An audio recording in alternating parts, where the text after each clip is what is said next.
que hay pupú el tema. Bueno, vamos a seguir compartiendo. Bueno, estuvimos hablando en grandes rasgos lo que es el presupuesto, hablamos en grandes rasgos lo que son los objetivos presupuestarios, también estuvimos comentando de qué trata y cuáles son las políticas macroeconómicas. Esto recuerden que es para darle una idea general a ustedes de este capítulo.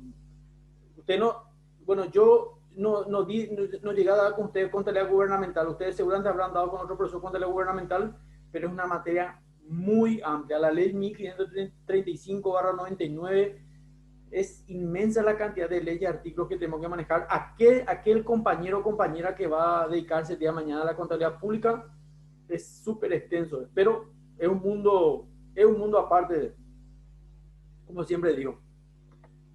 Bueno, vamos a compartir nuevamente y vamos a...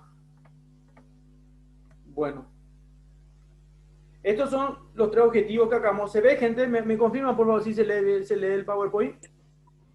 Sí, Sí, profe. profe. Dale, excelente. Bueno, pasamos por los tres objetivos básicos del presupuesto público. Por eso el presupuesto que se hace mal, el presupuesto que no contempla un equilibrio entre los ingresos del Estado y los gastos en los cuales pretende gastar valga la redundancia del gobierno, obviamente podría verse tremendamente afectado estos tres objetivos que son vitales para cualquier pueblo. Aquí hablamos de cuáles son las herramientas de la política macroeconómica y de qué trata básicamente cada uno. Recuerden que con una correcta política fiscal y una correcta política monetaria, obviamente se puede administrar la riqueza nacional. Yo siempre digo, esto en teoría es muy bueno y muy correcto el concepto, pero yo siempre digo que todo al final y al cabo queda en las manos de las personas idóneas para manejar una correcta política fiscal y correcta política monetaria, porque si no es así, esto queda en palabras muertas solamente, letras muertas, y la riqueza nacional no va a ser administrada correctamente. Y va a ser como si, yo siempre digo, ese balde con agujeros, ¿verdad? Que por más que le llenemos agua, el agua simbolizaría la riqueza, el balde nunca se va a llenar. Entonces lo que hacemos es a la persona que está llenando el balde con agua, le metemos más guacha que siga cargando, pero nunca se llena ese balde. La idea es no cargar el balde, sino es tapar los agujeros. Y eso implicaría, por ejemplo, un correcto control de la administración pública, un castigo ejemplar a las personas que roban al Estado, porque las personas que roban al Estado no le están robando al gobierno, le están robando a todo el pueblo. Entonces, si eso fuese de esa manera, entonces yo pienso que funcionaría, pero esa es mi opinión profesional y personal. No sé si ustedes comparten conmigo, ¿verdad? Continuamos. Vamos un poquito con lo nuestro. Vamos un poquito, antes de decir a ustedes, porque acá ya les mostré más o menos, nosotros somos profesionales contables y estamos muy estrechamente ligados al Ministerio de Hacienda. Pero no solamente para utilizar el sistema Marangatú, Gesaucao, Aranducao, eh, ¿sabemos cuál es la función del Ministerio de Hacienda dentro de la administración pública, dentro de la contabilidad pública? ¿Alguien de usted me puede decir, yo sé de qué trata el Ministerio de Hacienda? ¿Cuál es su función? ¿Me puede escribir 5 renglones de cuál es la función del Ministerio de Hacienda? Particularmente, profe, el Ministerio de Hacienda es un ente recaudador eh, de dinero, vale la redundancia, Sí, ¿verdad? Para cubrir el gasto público que genera el país, ¿verdad? sí. Y su otra función podría ser también de que vela también por el cumplimiento de las leyes económicas que impone, ¿verdad? Sí, correcto, también, correcto. Normalmente la mayoría del común denominador de las personas le tienen como directamente como ente recaudador. Ese es el concepto general, pero en realidad es mucho más allá. Vamos a leer un poquitito. Vamos a leer. Sonia, ¿no quieres compartir conmigo, por favor, y leer el primer párrafo? Sí, señor. El Ministerio de Hacienda tiene a su cargo la formulación y manejo de la política fiscal del Estado y de la política de endeudamiento interno y externo del sector público, y en coordinación con el Banco Central del Paraguay y demás entidades del área económica, la formulación y la propuesta de la política económica nacional. Correcto. Adam, ¿me puedes ayudarnos a leer el segundo párrafo? Dale, profe. Ahora acá. Es responsable de la administración del proceso de la programación, formulación, ejecución, control y evaluación del presupuesto público, del fortalecimiento, gestión y organización de los recursos financieros y presupuestarios de la nación, de la administración de los bienes patrimoniales del Estado, del fortalecimiento de la capacidad de la administración tributaria y del mejoramiento del cumplimiento de las obligaciones fiscales. Bueno, perfecto. Gracias a los compañeros por la colaboración. Fíjense que es mucho más allá que un simple ente recaudador de dinero. Eso es muy importante que nosotros manejemos bien este concepto de Ministerio de Hacienda. Quién sabe si algún día nos puede llevar el destino laboral a formar parte del Ministerio de Hacienda. El Ministerio de Hacienda tiene a su cargo la formulación y el manejo de la política fiscal del Estado. Esto no son palabras sin sentido. Y además de la política de endeudamiento interno y externo del sector público. O sea, la plata que vamos a deber, señores, pasa por el Ministerio de Hacienda. Ellos son las personas que formulan y manejan cómo vamos a deber, cuánto vamos a deber y a quién le vamos a deber. Conjuntamente, el Ministerio de Hacienda trabaja estrechamente con el Banco Central del Paraguay. ¿Por qué? Porque el Banco Central del Paraguay también maneja la otra política macroeconómica, que es la monetaria. Y además con otras entidades del área económica. ¿Y qué es lo que trabajan ellos? La formulación y la propuesta de una política económica nacional. Por eso es una cuestión muy importante que a veces los mandatarios tienen es una relación muy delicada que se tiene con el Ministerio de Hacienda.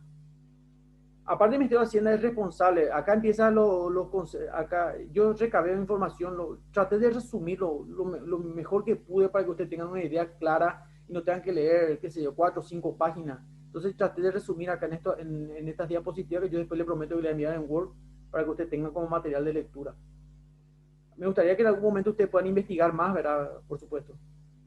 El Ministerio de Hacienda es responsable de administrar todo el proceso de programación presupuestaria, de la formulación, de la ejecución del presupuesto. Yo cuando voy a ejecutar el dinero en los proyectos, de controlar que eso se haya ejecutado para lo que se presupuestó y de evaluar el presupuesto público.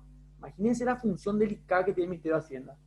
Además tiene la finalidad de fortalecer, de gestionar y de organizar los recursos financieros y presupuestarios de la nación. Recuerden los recursos, fuente 10, fuente 20, fuente 30, que esperamos leer de qué tratan cada uno. También tiene la función de administrar los bienes patrimoniales del Estado. Recuerden que el patrimonio de empresa está compuesto por activo, pasivo y patrimonio neto. Bueno, el Ministerio de Hacienda es el contador del Estado, señores. Además, tiene la finalidad de concretar el fortalecimiento de la capacidad de la administración tributaria. Ahí entramos en la parte que hoy Sonia Mena había comentado. Ahí recién entramos. Y del mejoramiento del cumplimiento de las obligaciones fiscales. Ellos tienen el cumplimiento que nosotros declaremos nuestros impuestos, paguemos nuestros impuestos correspondientes, no haya evasión fiscal.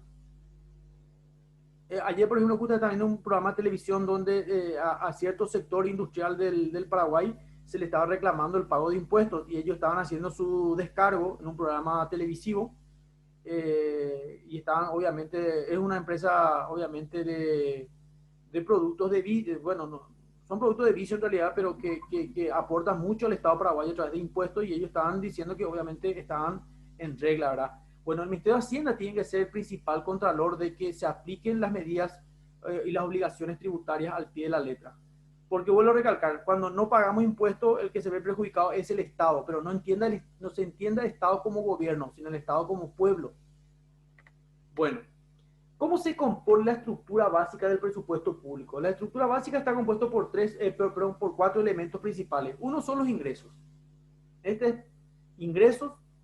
El siguiente sería gastos, luego el saldo entre ingreso y gasto, que puede ser de equilibrio, donde los ingresos son exactamente iguales a los gastos.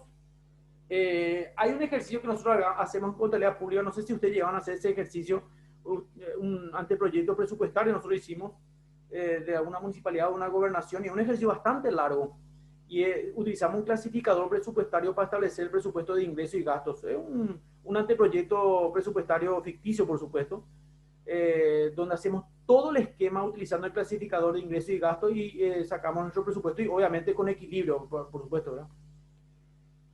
Puede darse también un caso de déficit. Un caso de déficit es cuando los gastos superan los ingresos. O un caso de superado, inclusive cuando los ingresos presupuestados superan los gastos. Y eso le da un margen, amplía los márgenes de proyectos de inversión que puede generar la institución. Y después, ¿de dónde vamos a sacar el dinero? Que es la fuente de financiamiento. Por eso dice acá, ingresos, gastos, el saldo que hay entre los dos y el financiamiento. Por eso dije 3, porque normalmente el saldo ya se maneja entre ingresos y gastos, pero bueno, en los libros que yo estuve encontrando, porque no hay libros de contabilidad pública, yo estuve sacando información de todos los entes públicos, ¿verdad? Y hice una recopilación de la información. Entonces, este es los componentes básicos del presupuesto público. Ingresos, gastos, saldo entre ingresos y gastos, que puede darse otros 3 casos de equilibrio, déficit y superávit, y luego la fuente de financiamiento.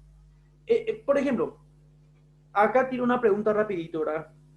¿Cuál es la fuente de financiamiento dentro del sector privado, dentro de un ente privado? ¿Cuál es una fuente de financiamiento?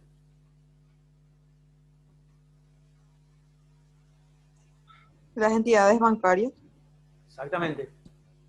Y,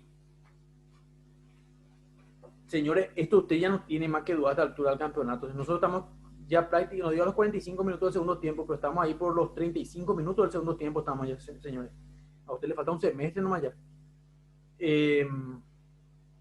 La fuente de financiamiento de un ente privado. ¿Su capital propio? Capital propio, ahí está, ahí complementamos. Por eso yo quiero que ustedes, eso, pero cuando ahí al unísono usted tiene que responder con mucha seguridad, no tienen más que dudar. Vuelvo a recalcar, como dijo la compañera, una fuente de financiamiento es obviamente el contraído con terceros, el proveído por terceros, que nosotros le denominamos pasivo, y que pueden ser tanto corriente como no corriente. Recuerden que un pasivo, ya nosotros estudiamos en las normas internacionales de información financiera, un pasivo es aquella parte del patrimonio que obviamente va a implicar una salida de recursos económicos, de beneficio económico, obviamente para cubrir obligaciones. Si es dentro del periodo fiscal es corriente y si es fuera del periodo fiscal obviamente es no corriente o no circulante. Y el otro, el que dijo el compañero, ¿verdad? Fuente de financiamiento propio, que sería el aporte del empresario. Acá nosotros tenemos 3 fuentes de financiamiento que tiene el Estado paraguayo dentro de lo que sería el patrimonio, que vamos a continuación, ya vamos a ir comentando. ¿Qué son los ingresos? Porque fíjense que entre la estructura, dijimos, la estructura está compuesta por ingresos, gastos, saldo y financiamiento. ¿Qué son los ingresos? Son los recursos que recibe el Estado, ya sea por impuestos recaudados o por otras fuentes no impositivas. La mayoría de la gente, el común denominador, cree que la fuente de financiamiento es solamente por impuestos. Y eso está mal, no proviene solamente de esto.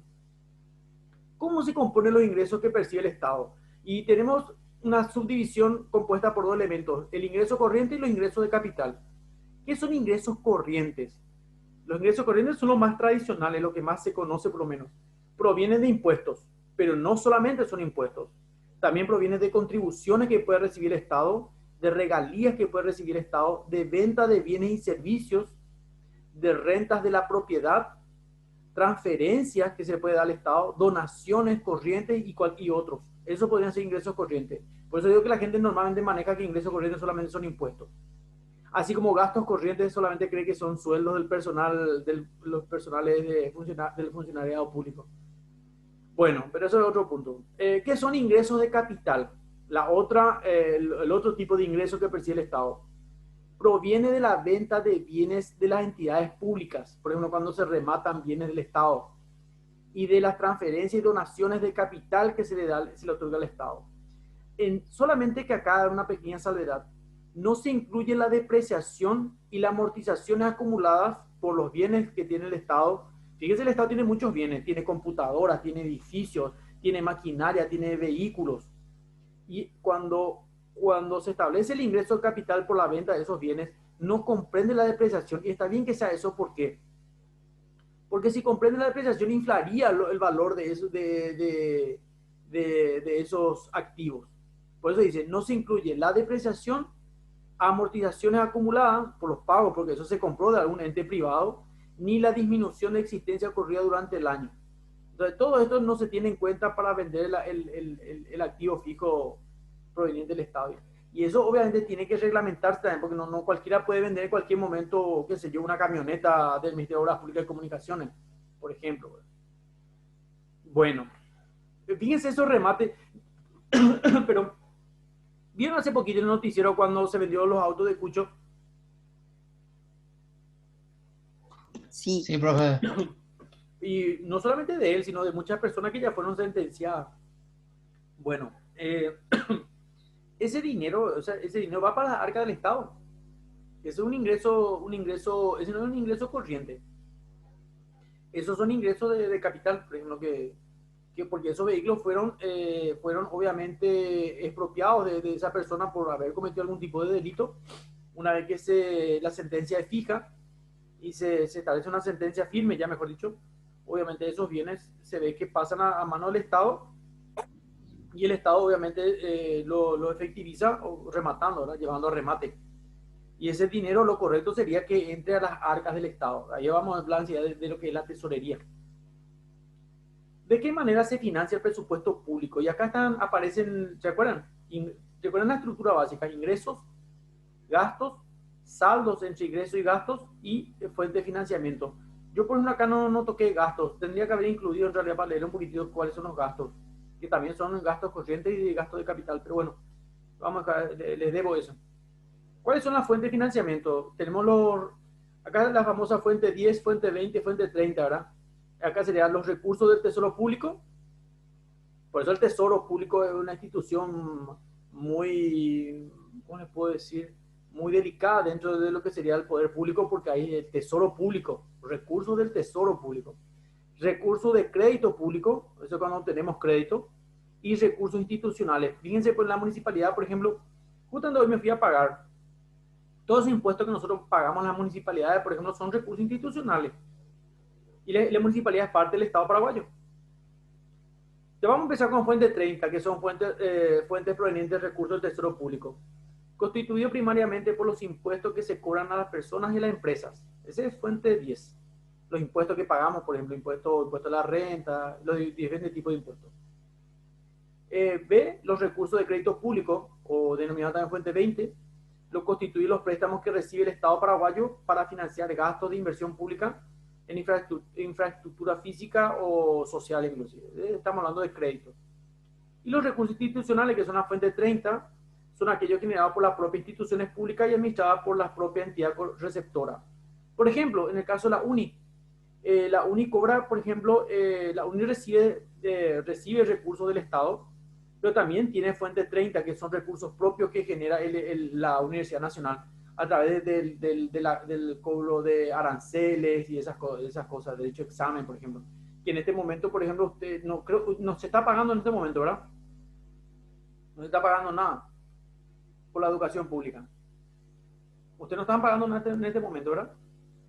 Todavía no, profe. Todavía no. Pero Bueno, No, profe. todavía. bueno, y ahí está Pero el tiene tema. que salir, Sí, te escucho. no tenía que salir luego una lista de los que sí cumplían con los requisitos y quienes no van a pagar y quienes sí pagan. Claro. Bueno, y ahí O está, algo así era. ahí está todo un tema. Yo me acuerdo que se abrió toda una polémica entre economistas y entre contadores por el hecho de que, ¿cómo se financia eso? O sea, volvemos otra vez a la cuestión, transferencia. Si la universidad no tiene recurso propio y tiene que tener un recurso del Estado, eso te lleva al concepto de eficiencia económica.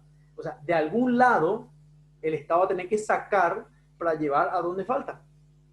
Por eso siempre se llegó a analizar la practicidad de que el estudio público sea completamente gratuito.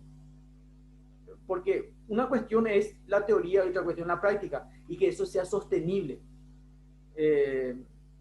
Y es todo un tema, realmente todo un tema. Yo me acuerdo cuando se creó la Universidad Nacional, me acuerdo que había un profesor de una universidad privada que me decía, el estudio público no tiene por qué ser gratuito. Yo no entendía muy bien, y hasta un poquito me ofendía. Pero hoy en día le comprendo, es cierto. Una institución del Estado que no... Imagínense la municipalidad de Natalio, que diga a todos los comerciantes, a todos los propietarios de rodados, a todos los propietarios de inmuebles que no van a pagar su impuesto, que está todo exonerado, ¿y cómo se va a sostener entonces el municipio? ¿Cómo se va a hacer empedrado? ¿Cómo se va a hacer asfaltado? ¿Cómo se va a hacer desagüe cloacales? ¿Cómo se va a hacer un tanque en una comunidad si no hay recursos? Entonces ahí está la incongruencia del tema, ¿verdad? Todo un tema, es un tema para la polémica. Bueno, vamos a seguir analizando, señores. Vamos a seguir analizando. Está interesante el tema. ¿Qué es la tesorería? Famoso tesoro, porque recuerden que la primera fuente 10 es recurso del tesoro público, constituido primariamente, no únicamente, primariamente por los impuestos que se cobran a las personas o a las empresas. ¿Qué es la tesorería? La tesorería es el área de una empresa o del Estado en el caso de la contabilidad gubernamental, que es la que estamos tocando ahora específicamente, no estamos hablando de la tesorería del sector privado, en la cual se organizan y se gestionan todas las acciones relacionadas con operaciones de flujo monetario de caja, o sea, directamente dinero.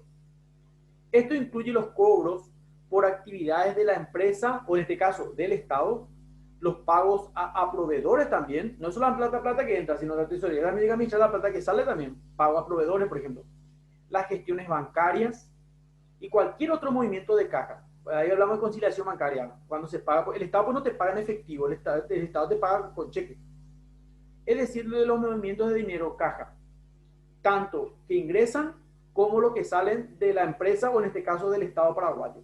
Esa es la función principal de la tesorería. En la gestión, esa pregunta yo le hice justamente a los compañeros cuando empezamos la clase. ¿La gestión contable y la tesorería corresponden a una misma área? No. En una organización, la tesorería y la contabilidad son dos áreas distintas, pero que, como le dijo el compañero, trabajan conjuntamente para lograr un objetivo común, pero no son la misma cosa. Eso es muy importante que tengamos que entender. El día de mañana, un contador hace la función de contabilidad y todo lo que implicaría gestión de administración de recursos de la empresa. Y otra cosa es el tesorero. El tesorero es el que tiene la llavecita. Justo ahí puse esa fotografía de una caja fuerte, ¿verdad? Mejor no, de un baúl, ¿verdad? Con tesoro. Bueno, el tesorero es el contralor de eso.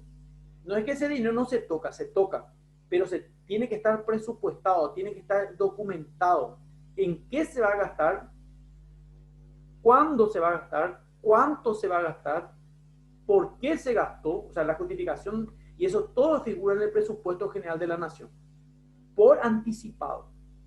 Claro que se puede hacer ampliaciones presupuestarias, pero existe un periodo X donde los municipios pueden hacer una ampliación presupuestaria suponiendo que va a tener un déficit presupuestario, o sea, va a tener más ingresos que gasto. Entonces, se puede modificar o el municipio puede pedir una ampliación presupuestaria al Estado. El gobierno ayuda tampoco porque acá queremos hacer 50 viviendas para personas, qué sé yo, X. Entonces, ahí puede ser que se apruebe, puede ser que se rechace. Pero el tesorero tiene que saber exactamente en dónde se va a gastar el dinero, cuánto se va a gastar, cuándo se va a gastar, hacia dónde se va a destinar el dinero. Esa es la función del tesorero. Entre las funciones acá existe cuatro, hay muchas funciones en realidad, traté de sintetizar en cuatro principales. Entre las funciones de la tesorería se encuentran gestión de los recursos monetarios del ente. O sea, ustedes van a gestionar el día de mañana como tesoreros, gestionar esos recursos monetarios. O sea, el ingreso de dinero. Ahí también ustedes hacen preguntas, ¿de dónde viene el dinero? ¿Cuánto tiene que venir el dinero? ¿Por qué entró el dinero? Ah, por cobro de servicio. Ah, no, por tal permiso, por tal... No es solamente que entre el dinero, ustedes no saben por qué entró el dinero. ¿Cuánto entra? ¿Cuánto tienen que entrar? ¿Cuál es el origen de ese dinero? Otra función del tesorero es tomar las medidas necesarias en caso de que haya desviaciones. O sea, el tesorero de una manera u otra también ejerce una función de contralor. Si haya desviación. ¿Recuerdan el balde con agujero? El tesorero, si el balde se vacía y nunca se puede llenar, el tesorero debería hacerse esa pregunta. Entonces el tesorero tiene que controlar las fugas o las desviaciones de fondos. Para lo cual tiene que establecer una correcta política, diseñar una correcta política de cobro y de pagos. Porque si uno tiene una estructura bien organizada de una política de cobros y de pagos, puede ser que haya fugas. O sea, vos no sabes ni cuánto cobraste. Por lo tanto, no sabes ni cuánto se paga. Entonces hay un descontrol financiero. Y hay gente avivada que puede pillar eso y obviamente puede ser que esté pagando sobrefacturaciones o gastos innecesarios, inclusive gastos inexistentes. Entonces el tesorero tiene un descontrol ahí se arma un despelote. Ese no es un tesorero eficiente. El tesorero tiene que saber perfectamente cuánto entró, cuándo tenía que entrar, de dónde entró ese dinero y después tiene que saber a dónde se va a gastar ese dinero, qué se va a pagar, cuándo se va a pagar, cuánto se va a pagar también, etc. Por eso si usted ve este dibujito, este tiene por partida doble, dinero que entra, dinero que se paga. Y esa es la función del tesorero. Maneja netamente flujo monetario. No maneja otra cosa. Flujo monetario, ingreso y egreso. Y obviamente otra función básica del tesorero es ejercer un control adecuado del cumplimiento de las previsiones de pago y de cobro, que básicamente está relacionado con el tercer ítem. Por eso justamente anexé acá lo que es control interno, y el control interno, en el caso de la contabilidad gubernamental o pública, lo ejerce el MESI. Vamos a ir avanzando. ¿Qué es la inversión pública? Porque si ustedes ven estos pagos, los pagos se hacen por inversión pública. Y el Estado, esa inversión pública, porque primero, ¿cuál es la función de generar una inversión? Como empresario, estoy hablando como empresario particular, privado. ¿Cuál es la función, cuál es el propósito de generar una inversión? ¿Para qué yo invierto dinero en algo?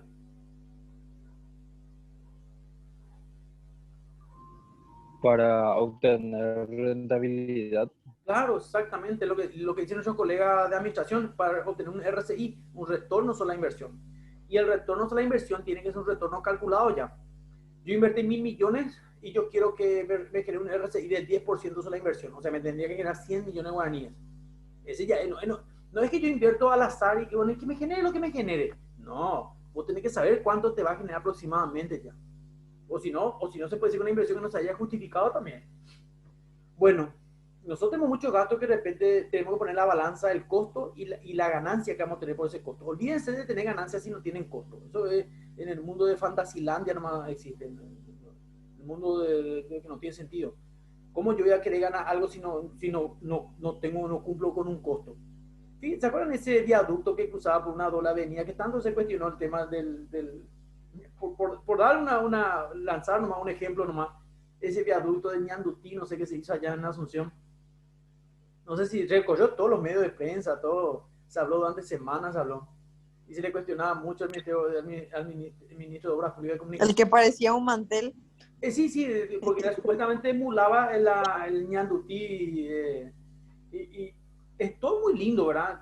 Nadie discute que sea muy lindo, una obra de arte, perfecto, pero lo que se cuestionaba mucho fue el costo de la inversión. Y el costo de la inversión, por los otros, ¿cuánto genera de inversión?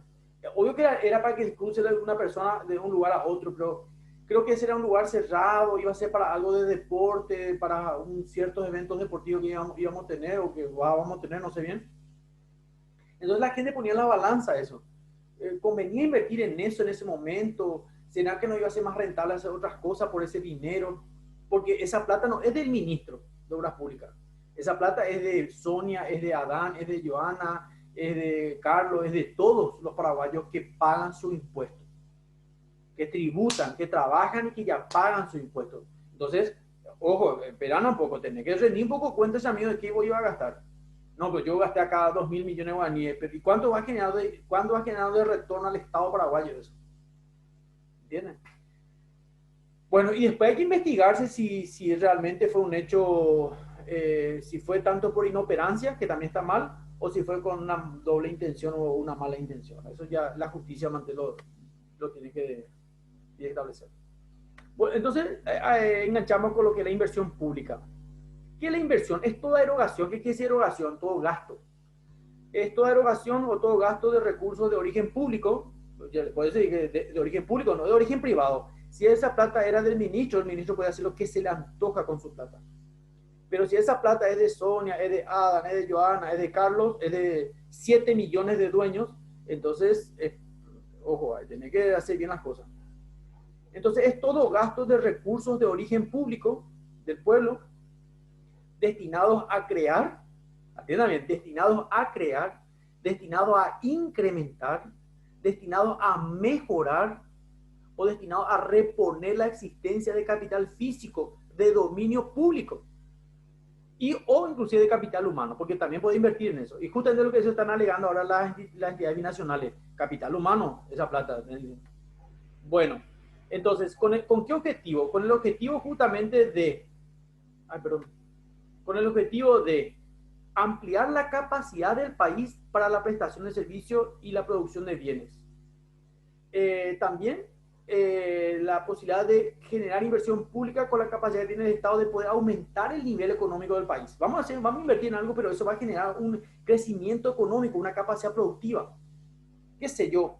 ¿Recuerdan lo que ustedes estudiaron en la historia? Bueno, lo que hizo Carlos Antonio López, ¿verdad? Que gastaba el dinero público en maquinarias, en generar industrias, en traer técnicos de Europa que nos enseñan a nosotros, y obviamente después nosotros aprendíamos y después ya nos prescindíamos más de los técnicos y nosotros nos quedamos, y eso, o por ejemplo cuando Carlos Antonio López enviaba, por ejemplo, los mejores estudiantes al extranjero para perfeccionarse, pero con un contrato del cual tiene que venir otra vez a explotar su conocimiento en el país.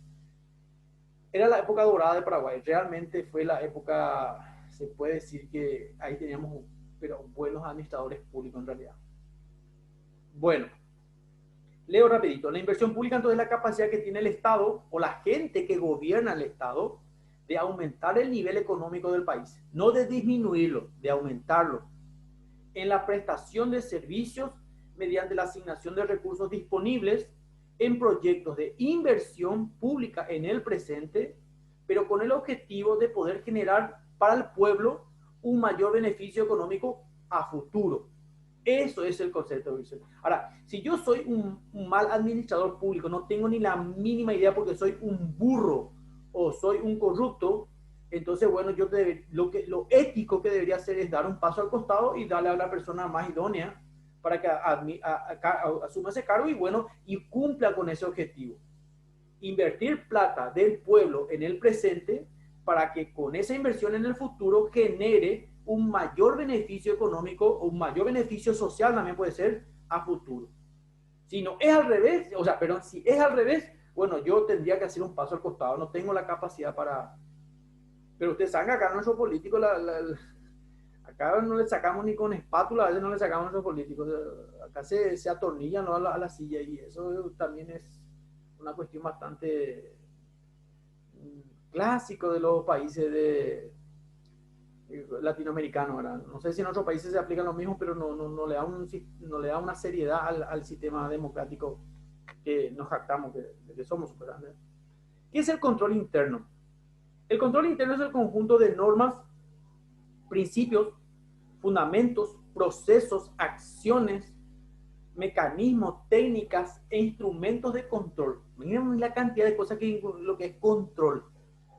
Que ordenados todo este conjunto de principios, fundamentos, procesos, mecanismos, técnicas, etcétera, instrumentos, que ordenados y relacionados entre sí, porque no son cosas aisladas, sino son cosas íntegras, y unidas a las personas idóneas, yo inclusive acoplaría ahí, que conforman una institución pública, llámese municipio, llámese gobernación, llámese poder ejecutivo, se constituyen un medio para lograr una función administrativa del Estado que sea íntegra, eficaz y transparente.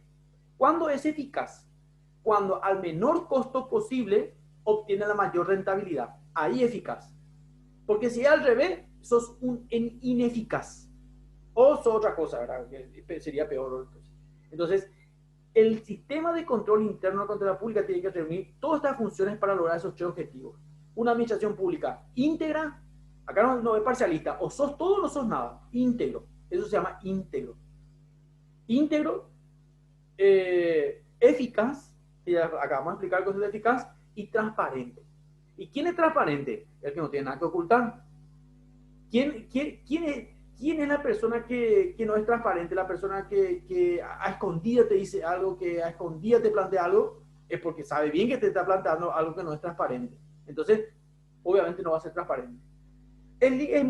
Mejoró mucho sí que nuestro gobierno, porque los gobiernos, no digo nuestro gobierno, los gobiernos que pasaron y que vendrán, en este transcurso del tiempo, por ejemplo, tenemos un sistema en el cual hoy en día a través del SIAF, Sistema Integrado de Administración Financiera, conjuntamente con el SICO, Sistema Integrado de Contabilidad Pública, y otros, hacen que el pueblo pueda acceder a la información. O sea, ahora ya no es algo que solamente se enteraban los ministros, por ejemplo.